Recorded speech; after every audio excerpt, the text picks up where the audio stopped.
Hey guys, in this video I just wanted to kind of show off the entire setup, everything that's going on here. I can pretty much play most any game that I want to play, whether it be a retro computer game, a retro console game, all the way up to the latest and greatest on my PC, up to VR even. So it's been a long time in the works. I've kind of had this sort of set up my whole life. When I was a kid, I had a shelf that had 6 different consoles hooked up, N64, Super Nintendo, whatever I wanted to play, and I'd have crazy setups with AV switches, multiple TVs at one point. I had a color television that I would mainly use, and I had like a black and white older television, a small one that I would use for certain things, and I had a mixer, like an audio mixer that everything was piped into. So I could be playing Gran Turismo on my PS1 and then like playing my own music but still have the engine sounds and be able to adjust the volumes with the mixer, or if I want to watch a movie while I was playing a game or whatever. And it's not even that I used all those features all the time, but it was fun for me to figure out creative ways to be able to have those options. I remember in high school, some of the classes I got a head in and I was bored, I would just draw out huge diagrams of AV setups and mixers and how I wanted it all hooked up, and how it would all work, and that's just kind of something I've liked to do my whole life. So this was a lot of fun the last couple of years setting all this up. We'll kind of go through each thing individually. And I guess we can do somewhat of a tour here now. This is my Windows 98 machine that I recently built. That's what you're hearing right now. All the fan noise is coming from that machine. It's incredibly loud. It's a Pentium 4 2.4 gigahertz processor. It's a MSI motherboard. I think it's got a gig of RAM, maybe 512. I don't even remember. I don't need much. It runs Windows 98, so I can play anything from older DOS games up to some decent games on Windows 98, and that gets me through most of the games I can't play on like a modern computer without going through all kinds of hell to try to get it to look right and sound right and everything. Sometimes it's just easier to go all the way back and use the old hardware rather than using DOSBox or using emulation or using a virtual machine to try to play an old game, or just crazy settings and maybe fan-made patches to make old games run. I've been down that road many times with different games, and it was a lot more fun to just set up an older Windows 98 machine. This case was in horrible shape when I got it. The plexi here looks pretty clean now, but that's because I replaced it.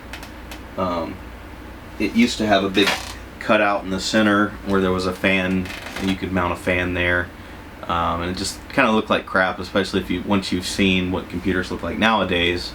That just doesn't fly anymore. So I cut a fresh sheet of plexi and put that in there, and replaced the plexi on the top as well. The top part was a little harder to do, but it didn't turn out to be too bad. It needed a lot of cleaning. Of course, it's a white case, but it looked really rough when I got it and had like all kinds of stains and weird stuff all over it. So it was quite a long process, but in the end I'm very happy with it. I like the way it looks. It's a little loud, but whatever. I mean, I can do something to quiet those fans down if I put a speed controller in there or something. I just haven't gotten that far with it yet. And I guess we'll keep working our way around here. And over here, I've got a Nintendo Wii that plays all kinds of different stuff. Actually, I'll switch to it now. That's going to be 4. So I have a video matrix switcher, and that's what I'm adjusting now. And it takes a minute. It's got to think about it. And the Wii is packed. It just plays backups of all my games. So there's an external SSD hard drive that's hooked up through USB, and that's how I'm able to play whatever Wii or GameCube games I want without having to do anything fancy to get them going. And I didn't really need a matrix switcher. I really could have done with just a regular switcher, but this has a few extra features. It's got a dedicated audio out, which I do use, and I do use the other output. I've got another monitor over here, which I'll show in a minute, and that is just if I'm at my, I've got a table here where I'm, if I'm building a computer or working on something, I can still have a monitor up there. If I'm watching a show or live stream or whatever, it can be on that monitor as well. The other thing I have on the switcher, if I go to, I think it's 3. These go to the classic consoles. So I've got the Super Nintendo Mini and the NES Mini that I can play, and got a few extra games that I added on there as well over USB. So that's most of the retro games that I would play would be through that, console games at least. The Wii even has several emulators. I can play N64, just a bunch of older games through the Wii, but I typically don't. I guess it just depends on what particular game it is. And everything over here is piped through these speaker monitors here, 1 and 2. It actually goes USB to, I've got a Intel NUC computer down here mounted under the desk, and that's just my secondary computer. If I'm let's say I'm overclocking my main computer and I'm in and out of the BIOS and rebooting and things like that, I can still have like a live stream or whatever I want on this monitor here, so I can still kind of be tuned into the outside world while I'm working on it. And then also I've got a manual switcher here. And the reason I went with a manual one instead of these are actual push buttons. They're actually hardware switching, because if I didn't, my computer would always think there's a third monitor hooked to it, whether there is or not. And that would complicate using Synergy. So if I move my mouse, if I'm over here on my computer, I can move my mouse over here, and then I'm on this computer. Synergy is a paid-for software nowadays, but I just use an older version of it, which is still free, so that's what I went with. So that's pretty handy to be able to go between the two computers and use only one mouse and keyboard for them. I've been using Synergy since probably 15 years now or something, and it is cross-platform, so I've had Linux computers and different versions of Windows and whatever, and I could still just seamlessly move the mouse to whatever computer or screen I wanted to without any issues. So if I hit the hardware switcher, then that will now switch over to a triple monitor setup through my main computer, and then of course I can just switch back anytime I want. I've also got an audio switcher here that helps a little bit with the audio to get the right source through the other set of speakers here. And also on my main computer I've got a VR setup hooked up, and then everything is mounted under the desk under here. All of the sensors and the box, they all require their own power, and they're all switched through a surge protector mounted underneath the desk.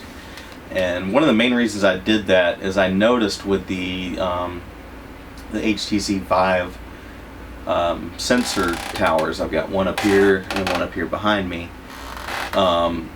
there's something actively spinning inside of them, is my best guess. I haven't really researched it to see what it is, But whenever they're turned on, it sounds like a hard drive. It just sounds like there's some kind of whirring inside of there, some kind of motor.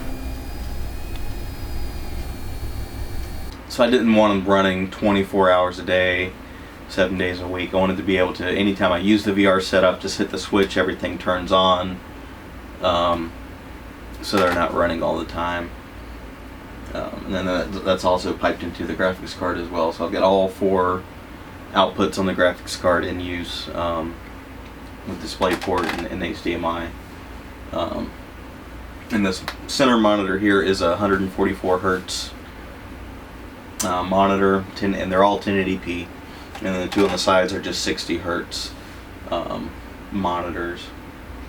So all in this one place, I can play pretty much any game I can imagine or would want to. And that's been a lot of fun.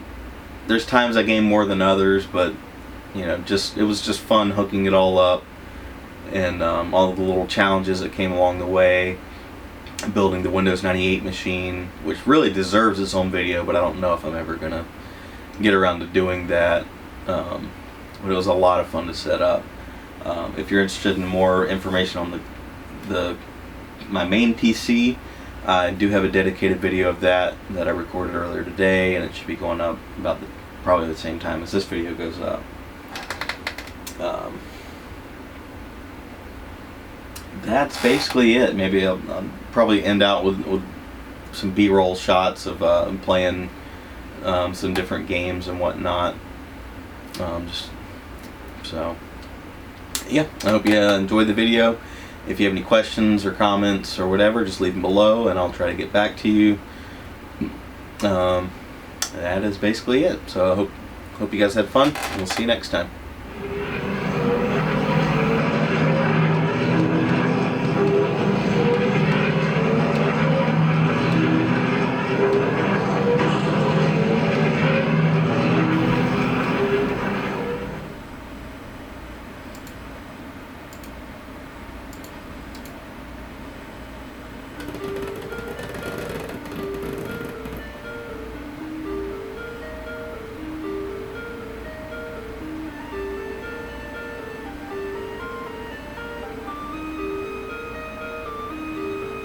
Will they agree to leave?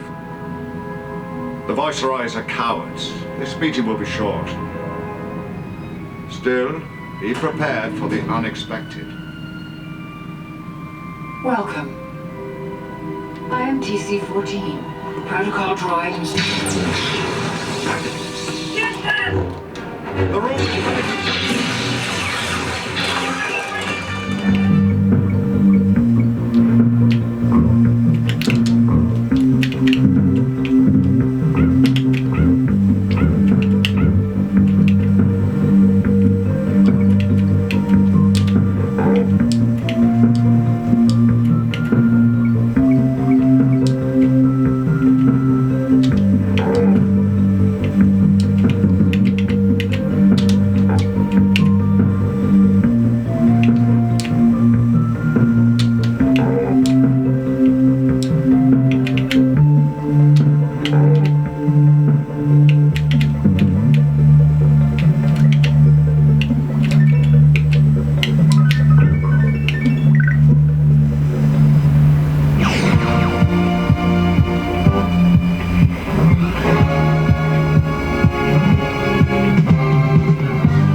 War galley.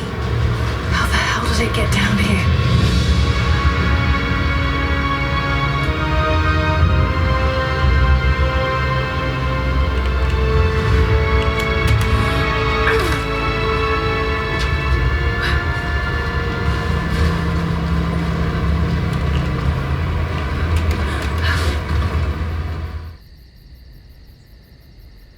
We all lost everything. Everything but our stories. And they shouldn't be forgotten. I was 3. It was April of 1983. Cecil, it was 1870 for you. Sam and Vera, you tell it like it was yesterday, but it's been 62 years since you saw that blast of light.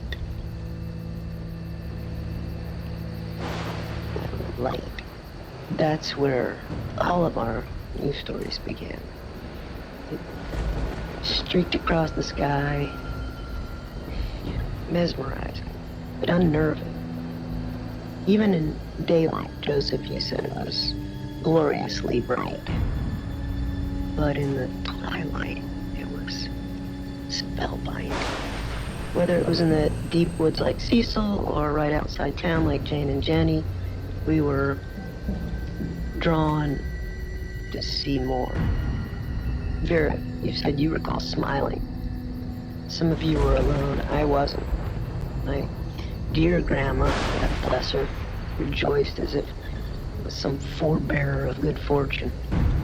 Grandma lifted me from the carriage on the porch and walked into the yard so we could watch it unobstructed. None of us understood.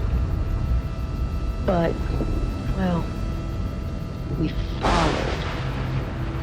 And we all felt some kind of trepidation, and yet attraction as we approached it, and it approached us.